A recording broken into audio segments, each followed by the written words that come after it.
नहीं होता है, छोटे निवेशकों को पैसे मिले। अब सवाल एक बहुत बड़ा महत्वपूर्ण है कि जो एजेंट हैं, एजेंट की बड़ी संख्या में लगभग 60% हमारे पास जो आंकड़ा है उसके हिसाब से लगभग 60% जो पैसे हैं सहारा के पास निवेशकों का जिसको आप कहते हैं, वो पैसे असल में एजेंटों का है।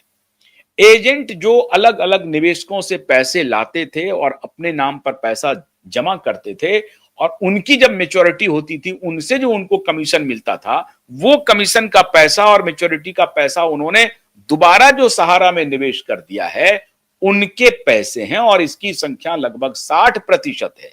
मतलब एक बहुत मोटा चंक, हजारों करोड़ रुपया तो सिर्फ एजेंट के पैसे हैं, निवेशकों के बहुत कम पैसे हैं। अब वो भी एजेंट भी अपने को निवेशक ही मान रहा है क्योंकि निवेशक का भी पैसा लगाया हुआ है। अच्छा, ऐसे बहुत कम निवेशक हैं जिन्होंने 50 लाख रुपए निवेश कर दिया है या 1 करोड़ निवेश कर दिया है या 2 करोड़ निवेश कर दिया है। और ऐसे निवेशक जिन्होंने 50 लाख 1 करोड़ निवेश किया है, वो एक तरफ तो निवेशक भी है, दूसरी तरफ एजेंट भी है। ऐसी भी संख्या है। और बहुत सारे ऐसे निवेशक हैं जिनको कहा जा रहा है कि जिनका ट्रांजैक्शन कैश में हुआ है और कैश के कोई रिकॉर्ड नहीं है। तो जिनके पास रिकॉर्ड नहीं है कैश का, और अगर वो इनकम टैक्स के पैराफर्नेलिया को फुलफिल करेगा तो उनको तो पैसे मिल जाएंगे, लेकिन अगर नहीं पैराफर्नेलिया को फुलफिल करेगा तो उनके पैसे सरकार लौटाने से रही। सरकार उनके पैसे नहीं लौटाएगी। सरकार उनके पैसे को लौटा रही है जिनके पास की पैसा जमा करने के लेजिटिमेट प्रूफ हैं। चाहे किसी भी तरीके से, मान लीजिए कि सहारा के डिपॉजिटर हैं आप, और आपको सहारा के ऑफिस ने डिपॉजिट का कोई रसीद दिया है कि आपने 5,000 रुपया जमा किया है या 50,000 रुपया जमा किया है, और वो रसीद का मिलान हो रहा है, उसकी कोई नंबर है, उसका कोई तरीका है, और वो जो पोर्टल पे जो तरीके दिए गए हैं कि ये तरीके से आप पोर्टल पे अपने अपलोड कर सकते हैं, जिसमें आपके कागजात का परीक्षण होगा और उस परीक्षण के बाद आपको मिलान किया जाएगा आपके अकाउंट को और फिर आपको पैसे डिसबर्स हो जाएंगे। इस तरीके से जिनका जिनका मिलान हो पा रहा है उनको पैसे मिल रहे हैं। एक शिकायत है निवेशकर्ताओं की तरफ से कि पोर्टल काम नहीं करता है। ये बात बिल्कुल ठीक है कि पोर्टल कई बार क्रैश कर जा रहा है, काम नहीं कर रहा है, लेकिन इसी पोर्टल से जिनके कागजात ठीक हैं, इस कागजात में भी बहुत बड़ा लोचा है। जिन्होंने पैसे निवेश किए हैं सही, लेकिन बहुतों के पास कागजात जो है उस कागजात में डिस्क्रिपेंसी है, तो उसमें joining point, non joining point, बहुत सारा खेल किया है सहारा ग्रुप ने।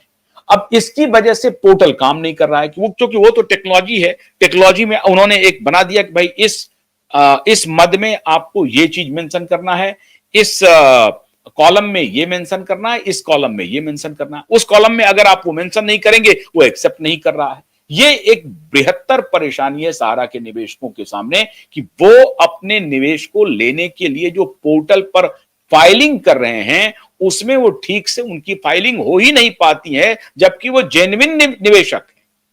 ये सबसे बड़ी समस्या है और इस बात को लास्ट हियरिंग में उठाई भी गई, लेकिन अदालत ने इन बातों पर तवज्जो नहीं दिया।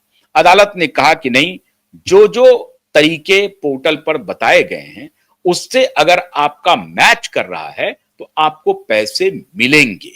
और ये आदेश बहुत ही एक तरह से रिलीफ वाला भी है, लेकिन जो निवेशक अपना आर्गुमेंट दे रहे थे उनको उन्होंने नहीं सुना और उन्होंने कहा कि नथिंग डूइंग, आप ये जाइए अपनी बात लेकर के जो एमिकस क्यूरी हैं उनको बताइए, या जो बाकी जो जिनको न्यायाधीश को अपॉइंट किया गया है देखरेख के लिए उनको बताइए। अब वो साहब तो मिलते नहीं है, निवेशक परेशान है कि वो तो मिलते ही नहीं है, उन्होंने कभी देखा नहीं है वो जस्टिस महोदय को, उनकी तनख्वाह जा रही है वो अलग विषय है, बस उनको ये लग रहा है कि 5,000 करोड़ रुपया बट गया ना तो चलिए काम भी हो गया। अब नया जो 5,000 करोड़ रुपए आएगा, लोग बड़ी आशा से देख रहे हैं 5,000 करोड़ की तरफ। हमने जो आपको बताया था, हमारा जो अभियान था कि किसी भी सूरत में 5,000 करोड़ रुपया नहीं, जो सरकार और सेबी के अकाउंट में, मतलब सेबी और भारत सरकार के अकाउंट में पैसे जमा हैं, उसको किसी भी तरीके से डिपॉजिट को निवेशकों को लौटाना शुरू कर देना चाहिए। यही अभियान था क्यू भाई का।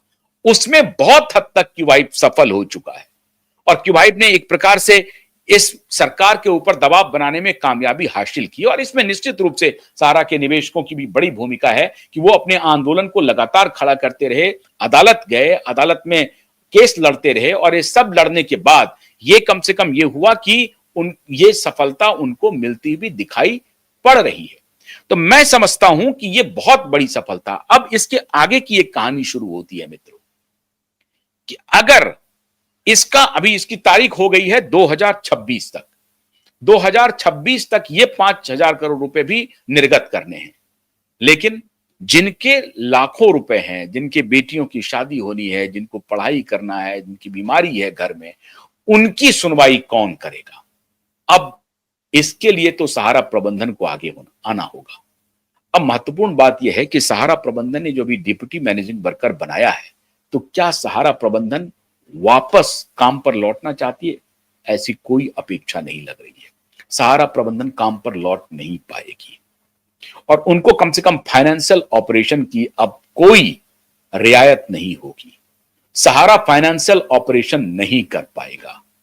उनको अब ये सरकार के सामने सहारा कंपनी की अपनी साख पूरी तरह से मिट्टी में मिल चुकी है और मुझे तो शक है जिस तरीके से अब सारी चीजें ऑनलाइन हो रही है, फाइनेंशियल सारे ऑपरेशंस, ऐसे में सहारा अपने आप को टेक्नोलॉजिकली फिट कर पाएगा और सारी चीजों को टेक्नोलॉजिकली बढ़ा पाएगा, इम्पॉसिबल। क्योंकि सहारा का जो टोटल बिजनेस मॉडल था वो कैश का था, कैश का खेल था पूरा कि कैश में लीजिए, ये रिसीट पकड़िए, क्योंकि उस वक्त तक यही नियम था, यही कायदा कानून था। अब वो खेल खत्म, अब सब कुछ डिजिटाइज हो गया है।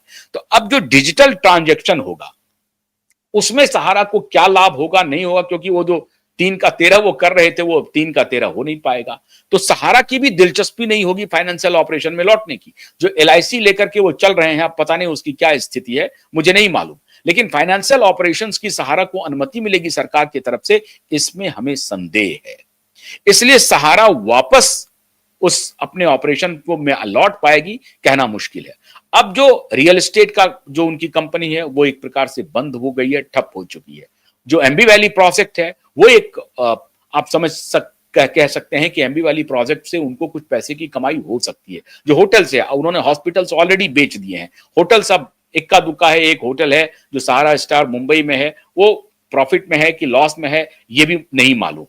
जो मीडिया है वो ऑलमोस्ट क्लोज हो चुका है, ऑलमोस्ट मीडिया क्लोज हो चुका है, मीडिया को भी वो चलाने के पक्ष में नहीं है। तो क्या सहारा पूरा वाइंड अप कर रहा है?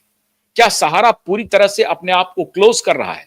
और सरकार को यह मालूम है कि जो हमारे पास पैसे हैं कम से कम वो हम जनता को दे करके अपने ऊपर जो हमारी तोहमत, हमको जो हमारे ऊपर जो आरोप लग रहे हैं, कम से कम उस आरोप से हम बच जाएं। सरकार ये चाह रही है और सरकार ये कह सकती है पब्लिक में आकर के कि देखिए हमने 10,000 करोड़ रुपए बांट दिए हैं, 5,000 करोड़ रुपए इस तरह से हैं और 5-10,000 करोड़ रुपए इंटरेस्ट के रूप में होंगे, वो पैसे भी हम पोर्टल से बांट देंगे। अगर हम हमारे पास पोर्टल से बांटने की जो हमने प्रक्रिया अपनाई है वो अगर पुख्ता रही, सटीक रही, तो हम पैसे बांटेंगे। तो सरकार की मंशा बिल्कुल स्पष्ट हो गई है कि सरकार निवेशकों के जो सरकार के पास पैसे हैं उसे लौटाएगी। अब निवेशकों का कहना है कि नहीं साहब आप हमें और कीजिए। देखिए पहली बात तो यह है कि इस सरकार के जमाने में आपने निवेश किया नहीं, ठीक है, आप इस सरकार पर आप अपना पूरा ठोक रहे हैं, अच्छी बात है, ठोकना चाहिए। ये सरकार की जिम्मेदारी है कि जो भी निवेशक चाहे जिसके किसी भी शासन काल में जो कुछ भी किया गया हो, लेकिन अब सरकार उसको पनिश करे जिन्होंने गलत काम किया है। तो सरकार ये देख रही है कि एमबी वैली है या अन्य जो प्रॉपर्टीज है, वारसोवा की प्रॉपर्टीज है, उस प्रॉपर्टीज पर कुछ काम करके उसको डेवलप करके उसको बेच करके पैसे कैसे लौटाए जाएं। वो एक लंबी प्रक्रिया है मित्रों, ये इतना आसान नहीं है कि सरकार आएगी और सीधा अपना काम शुरू करे, क्योंकि देश में कानून का राज है, कानून के साथ सरकार को चलना पड़ता है। ऐसा नहीं होता है कि मोदी जी ने कह दिया और सारा काम हो गया, ऐसा इम्पॉसिबल है। कानून के सहारे ही आपको आगे बढ़ना पड़ेगा। निवेशक को चूंकि परेशान है तो निवेशक को लगता है कि नहीं नहीं कोई कानून कुछ नहीं होता है, मोदी जी कहेंगे, अमित शाह कहेंगे, फौरन हो जाएगा काम, होगा। ये बात सही है, आपका कहना जायज है कि मोदी और अमित शाह के इनिशिएटिव लेने से काम होगा। मोदी और अमित शाह ने इनिशिएटिव लिया है तभी आपको 5,000 करोड़ रुपए का बंटवारा हुआ और 5,000 करोड़ रुपए का और बंटवारा हो रहा है, और फिर बाकी जो 15,000 करोड़ रुपया उसका भी बंटवारा होगा। ये मोदी और शाह का ही इनिशिएटिव है। तो क्यूबाइब का आखिरकार क्यूबाइब की मुहिम अंततः रंग लाई और 15 से लेकर 25,000 करोड़ रुपए तक के बंटवारे का एक प्रकार से साधन आ चुका है। 15 से 25,000 करोड़ के बंटवारे होंगे।